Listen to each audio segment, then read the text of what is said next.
Assalamualaikum warahmatullahi wabarakatuh. Perkenalkan, saya Zaidatul Aska, mahasiswi Universitas Insan Cipta Indonesia, Prodi Digital Neuropsikologi. Pada video kali ini, saya akan membahas tentang salah satu fenomena yang lagi tren banget, yang lagi rame banget. Yap, studi tour of cuan, alias statue.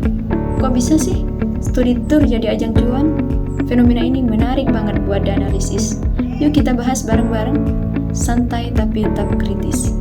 Namun, sebelum lanjut ke videonya, jangan lupa klik tombol subscribe dan nyalakan loncengnya. Tren statue berasal dari kata setelan cuek, yang merupakan fenomena gaya hidup yang berkembang dari popularitas lagu statue milik Faris Adam.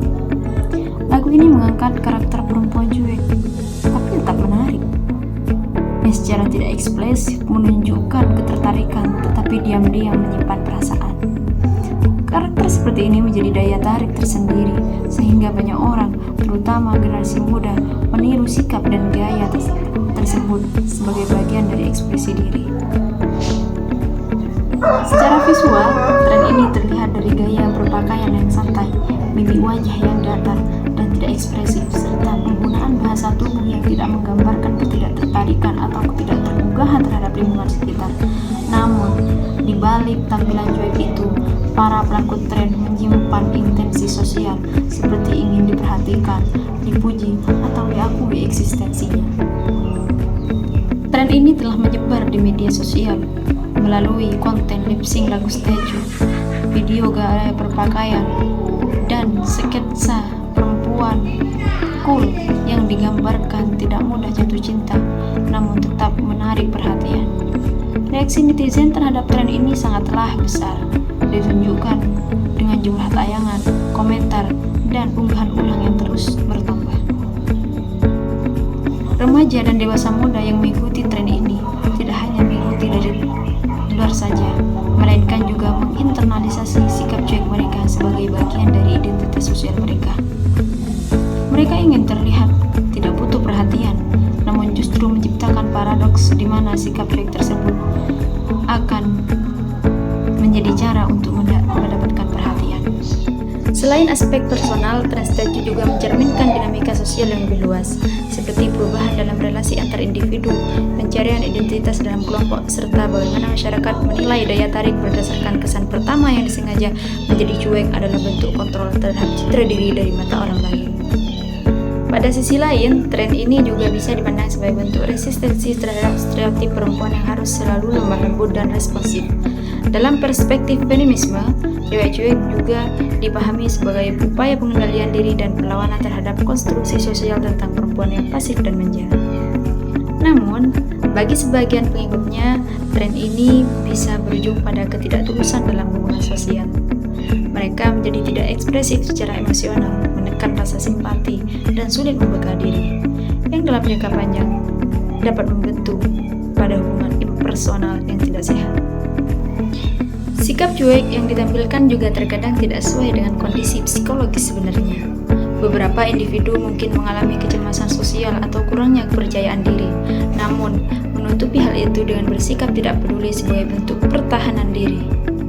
Dengan berbagai aspek yang melekat, fenomena tren statue bukan hanya soal lagu dan gaya berpakaian, tapi menjadi representasi dari kebutuhan sosial, dinamika emosional, dan strategi identitas individu dalam berinteraksi dengan masyarakat digital yang penuh tekanan dan tuntunan.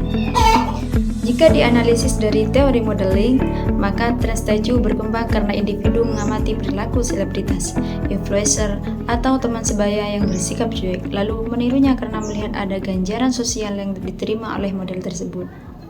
Teori insting juga bisa digunakan dalam konteks ini. Perilaku cuek mungkin merupakan ekspresi instingtif dari dorongan mempertahankan diri agar tidak mudah terluka oleh lingkungan sosial yang penuh kritik dan penilaian. Pada teori insentif, individu mengikuti tren ini karena adanya daya tarik atau imbalan sosial yang didapat dari lingkungan, baik secara nyata atau simbolik. Status sosial pengakuan sebagai sosok keren dan tak tergapai. Tren statue juga bisa dilihat sebagai bentuk kompensasi atas kebutuhan emosi yang tidak terpenuhi. Jika seorang tidak mendapat perhatian secara langsung, maka mereka menciptakan persona cuek untuk memancing perhatian secara tidak langsung. Dalam teori kebutuhan Maslow, ekspresi cuek bisa diposisikan pada level kebutuhan akan rasa memiliki dan penghargaan. Individu ingin diakui sebagai orang unik dan dihargai karena kepribadiannya yang beda. Namun, jika kebutuhan dasar seperti keamanan emosional atau harga diri tidak terpenuhi, maka sikap cuek bisa menjadi cara untuk bertahan hidup secara sosial meski tidak menyelesaikan akar persoalan emosional.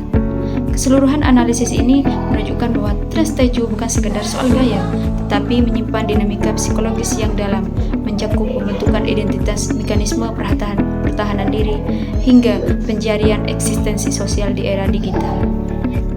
Lalu seperti apa sih dampak psikologi dari fenomena statue dari segi pikiran, perasaan, dan perilaku? Fenomena statue tidak hanya berpengaruh pada perilaku individu, tetapi juga mempengaruhi proses kognitif, emosional, dan cara individu berinteraksi dengan dunia sosial mereka. Salah satu dampak terbesar adalah perubahan pola pikir yang mendorong individu untuk lebih menilainya berdasarkan persepsi orang lain daripada berdasarkan nilai diri mereka sendiri. Pada tingkat kognitif, individu yang mengikuti trust statue cenderung mengembangkan cara berpikir yang lebih strategis mengenai bagaimana mereka harus bertindak di hadapan orang lain. Mereka memikirkan lebih banyak tentang bagaimana saya lihat daripada apa yang saya rasakan. Ini menciptakan jarak antara pemikiran rasional dan perasaan mereka yang sebenarnya. Perasaan yang dihasilkan dari memerankan gaya cuek ini bisa sangat ambivalen. Secara emosional, fenomena ini juga bisa menumbuhkan kecemasan sosial. Perasaan tidak nyaman saat harus tampil tidak autentik bisa menimbulkan stres dan ketegangan yang seringkali muncul pada individu yang mencoba untuk menahan ekspresi perasaan asli mereka demi citra sosial. Dampak psikologis lainnya adalah pengaruh terhadap konsep diri individu. Mereka yang berusaha tampil cuek karena trust statue seringkali merasa lebih dihargai dalam konteks sosial, tetapi juga bisa merasa tidak puas dengan citra diri yang mereka bangun karena tidak sesuai dengan siapa mereka sebenarnya. Dari perspektif psikologi perkembangan, gaya cuek ini bisa berbahaya bagi remaja yang sedang berada dalam fase pencarian identitas. Mereka bisa terjebak dalam upaya untuk menjadi seorang yang mereka bukan, hanya untuk memenuhi harapan sosial yang tidak realistis. Lalu, kaitan fenomena statue dengan kondisi otak, cerebrum, brainstem, cerebellum. Fenomena statue sebagai manifestasi gaya hidup dan ekspresi diri dalam lingkungan sosial juga dapat digaji dari sudut neurologis, khususnya bagaimana struktur otak individu bekerja dalam proses pengambilan keputusan, pengendalian emosi, dan pengaturan perilaku sosial. Pertama-tama, kita melihat cerebrum, bagian otak terbesar yang bertanggung jawab atas fungsi berpikir, perencanaan, intervensi sosial, dan pengambilan keputusan.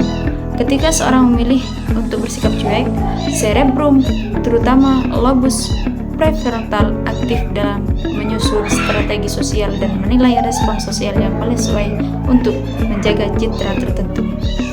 Akhirnya, seluruh proses neurologis yang terlibat dalam fenomena statue menunjukkan bahwa tren sosial bukanlah sesuatu yang remeh. Ia menyentuh lapisan paling dalam dari sistem otak dan mempengaruhi bagaimana individu berpikir, merasa, dan bertindak baik secara sadar maupun tidak. Fenomena tren statue memang terlihat sepele, cuma ngobrol santai sambil bercerita, tapi siapa sangka dampaknya luar biasa. Dari membuka ruang ekspresi, mempererat koneksi sampai membentuk komunitas yang saling support. Statue bukan sekedar tren, tapi juga cermin gaya komunikasi zaman sekarang. Nah, gimana nih menurut kalian? Apakah tren statue ini cuma tren sesaat atau justru akan jadi bagian dari budaya digital ke depan? Yuk, tulis pendapat kalian di kolom komentar. Tapi jangan lupa like, share, dan tentu subscribe biar tidak ketinggalan obrolan seru lainnya. Kami Zaidatul Aska mohon undur diri. Wassalamualaikum warahmatullahi wabarakatuh.